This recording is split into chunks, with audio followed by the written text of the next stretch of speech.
Здравствуйте, друзья! Для вас сегодня гадание 3 срочных послания.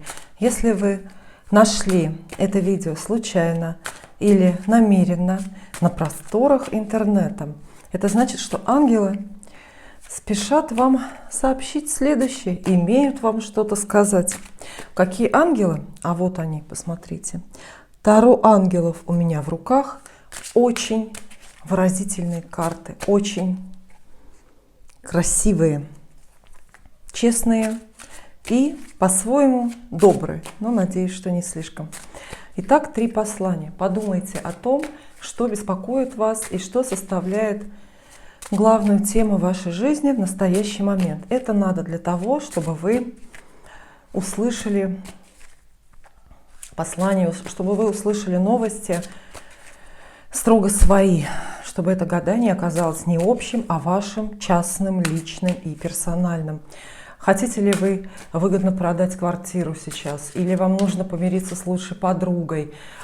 Вы меняете работу или ждете, ищете любовь? Спрашивайте обо всем. Карты и знаки, и ангелы расскажут вам обо всем. Итак, 3 послания для вас. Послание номер 1. Каждое послание – это 3 карты, для того, чтобы мы картину увидели в полном объеме и в перспективе. Ага. Послание номер 1 – это карты тройка кубков, 7 пентаклей и 8 кубков. Ох, боюсь, карты торопят вас, предлагают вам срочно что-то или кого-то покинуть. Посмотрите. Тройка кубков – это люди вокруг вас, и это ваши договоренности с ними. Это хорошая компания. Компания хороша сама по себе. Это некий праздник, торжество взаимопонимания, может быть, какая-то взаимная дружеская или родственная любовь. И вы, конечно, уже как бы заранее пожинаете плоды от этих договоренностей и рады тому, что оказались с этими людьми. Тройка кубков описывает некие обещания и ваши ожидания с ними связаны. Безобидная, нежная карта. И в другом соседстве мы бы сказали, что все очень-очень хорошо. Однако, посмотрите, дальше 7 пентаклей. Карта пустых надежд и напрасных обещаний. Карта о том, что ждется, но не сбудется. 7 пентаклей вызывает досаду. То, что с ней связано, то, что она обещает, описывает для вас, вызывает досаду и чувство пустоты, чувство какого-то разочарования.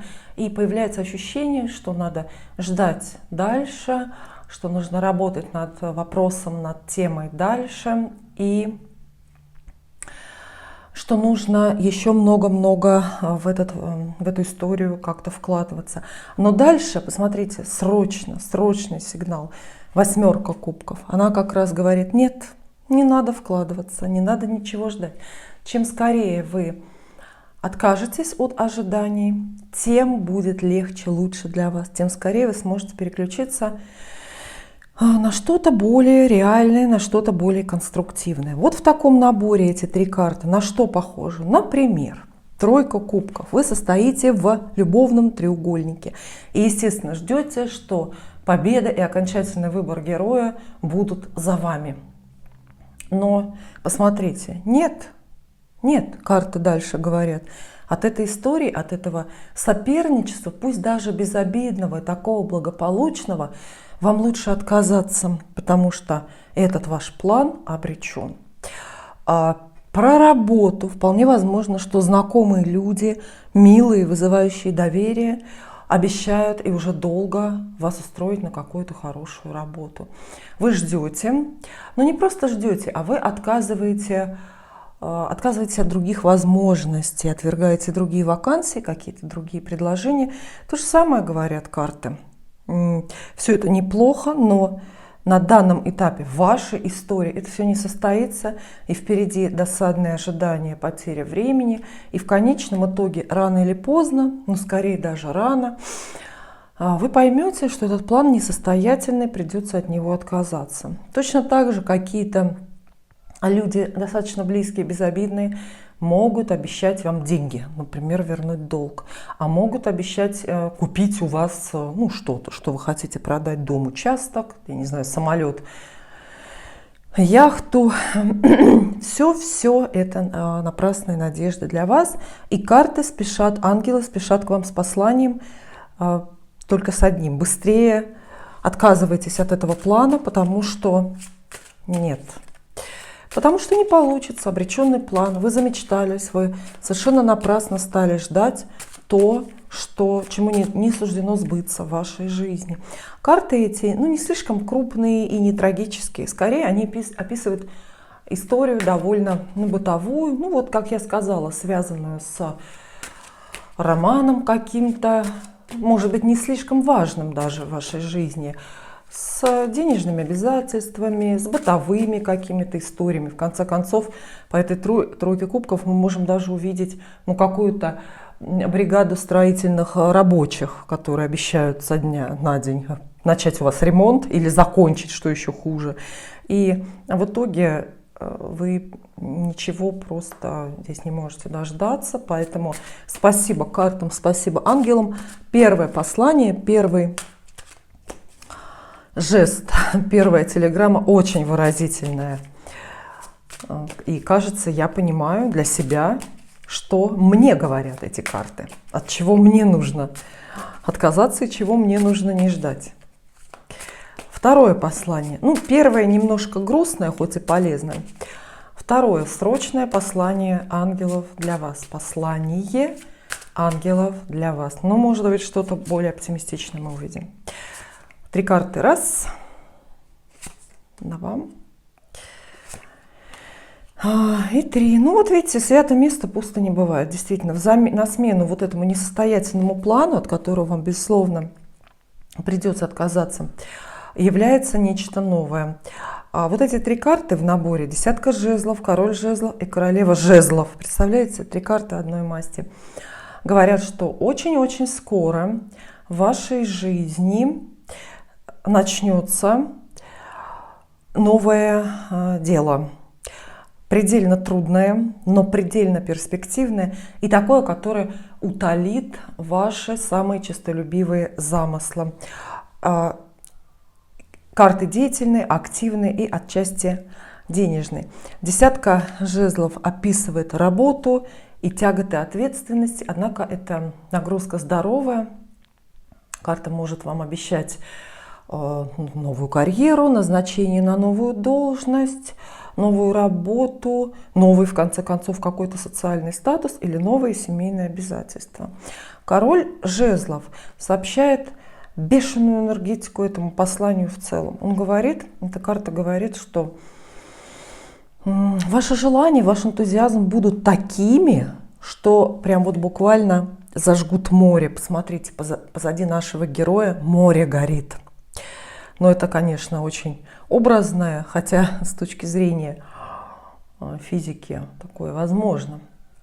Не будем углубляться, но это будет новое дело, за которое вы возьметесь очень-очень активно. Почему? Потому что оно явно вам несет колоссальные денежные возможности, перспективы. И королева жезлов — это еще и карта про какую-то особенную уверенность в будущем. Она тоже про карьеру. В целом карты очень карьерные, да, социальные. То есть в первую очередь они описывают какой-то вот такой вот профессиональный прорыв или прорыв в бизнесе.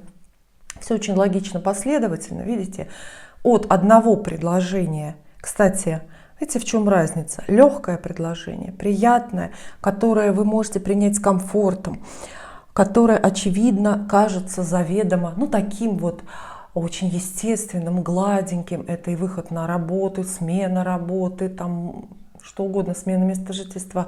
Вот оно не пойдет. Видите, карты как будто бы предупреждают вас, что не надо искать легких путей. И не нужно сотрудничать со слишком милыми людьми, с друзьями, родственниками, с теми, кому вам хочется нравиться или угодить. Для вас более продуктивное будет решение, самое трудное, которое вы возьмете на себя, осознавая тяжесть ответственности. Если это выбор действительно касается работы, то соглашайтесь, выбирайте самое трудное предложение, но такое, которое вас и вдохновляет больше других. Поэтому да, карты очень многим, ищущим, по крайней мере, обещают вот новую работу или новый бизнес, новый какой-то серьезный социальный проект. Да, кроме того, король и королева жезлов — это карты фигурные, поэтому обращайте внимание на активных, ярких людей, которые появляются вот в самые ответственные моменты в вашей жизни. Они являются проводниками, они сообщают вам радость жизни, какое-то ускорение. Но поскольку король и королева одной масти, мы можем сделать вывод, что эти люди составляют пару между собой, например, муж с женой, какие-то ваши новые бизнес-партнеры муж с женой, или ваши новые работодатели муж с женой, или брат с сестрой. По крайней мере, они действуют синхронно и они похожи.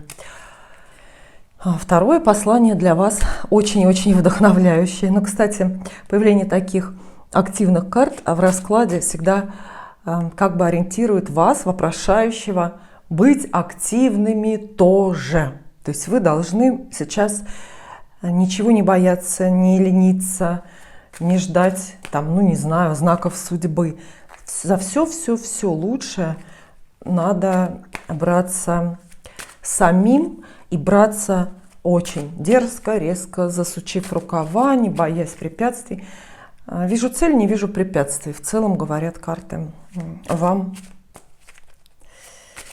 Такой, конечно, мы сконцентрировались на работе, но такой набор активных жезлов может обещать и страстный, пристрастный роман. Тогда король и королева — это пара с вашим участием получается. А десятка жезлов говорит, что отношения будут настолько страстными, насколько и трудными. Это будет где-то союз, в котором вам придется сложно договариваться, вам придется работать над собой и над каждым днем, который вы проводите с этим партнером. Поэтому, да, любовные перспективы здесь тоже просматриваются.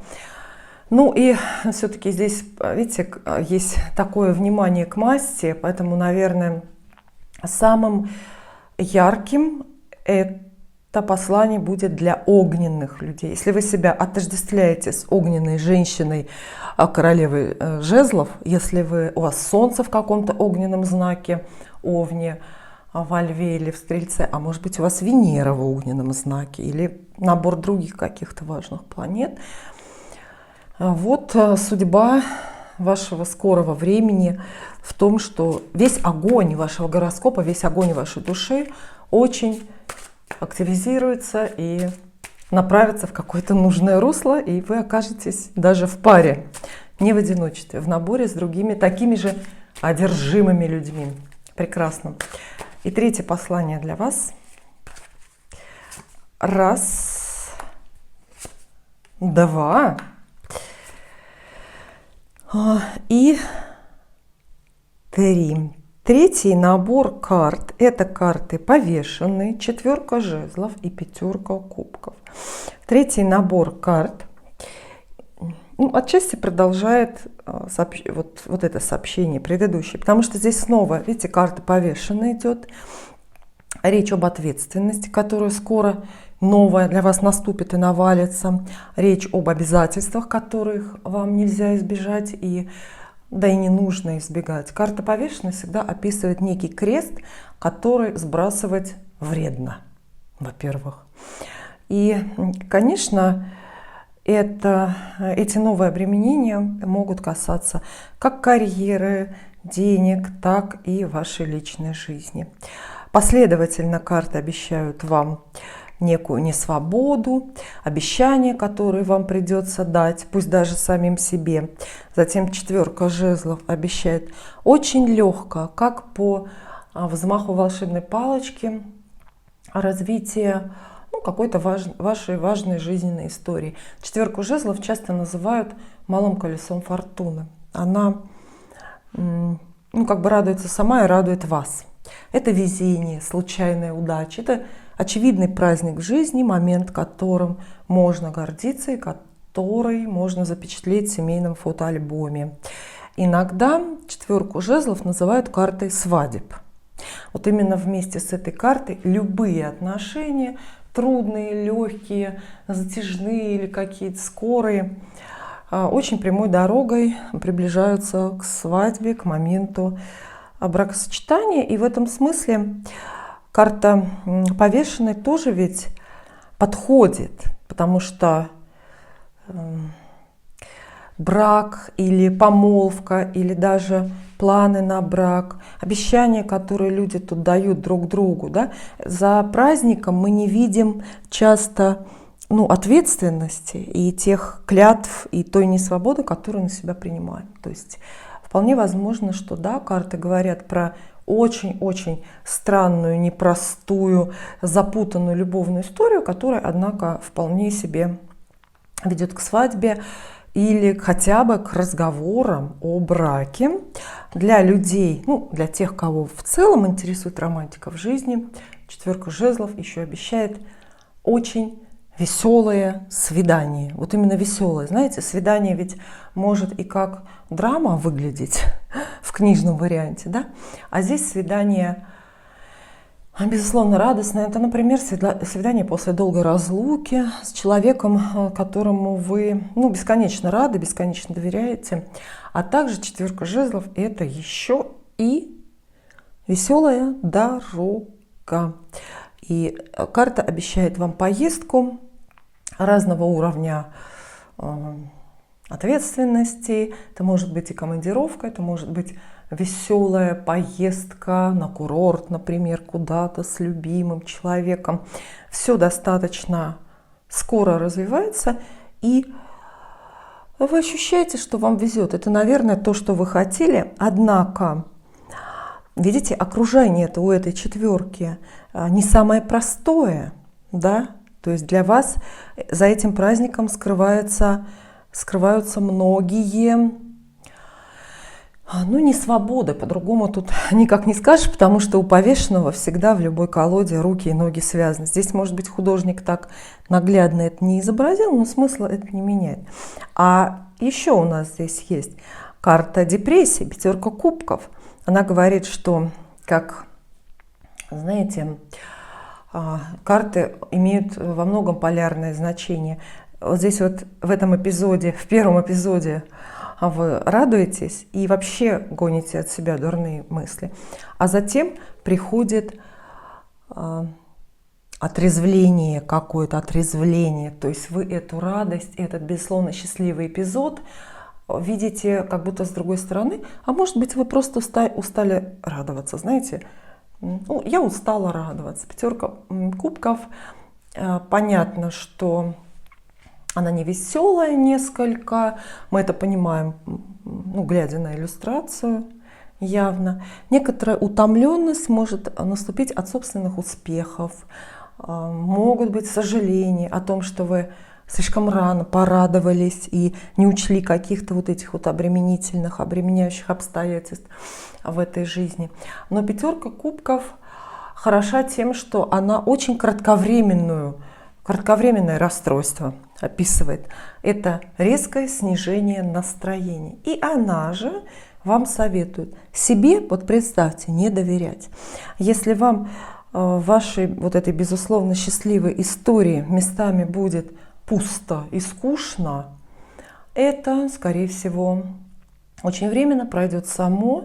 И, может быть, это только проекция вашего характера, проекция вашего гороскопа. Ну что ж, 3 очень разных послания вы получили.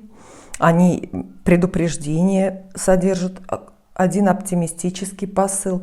И вот последнее послание больше ориентировано вот именно на вашу личную жизнь и советует в основном доверять, конечно, празднику, доверять собственной счастливой судьбе, но при этом и присматриваться к последствиям. А если грустить, то недолго. Спасибо.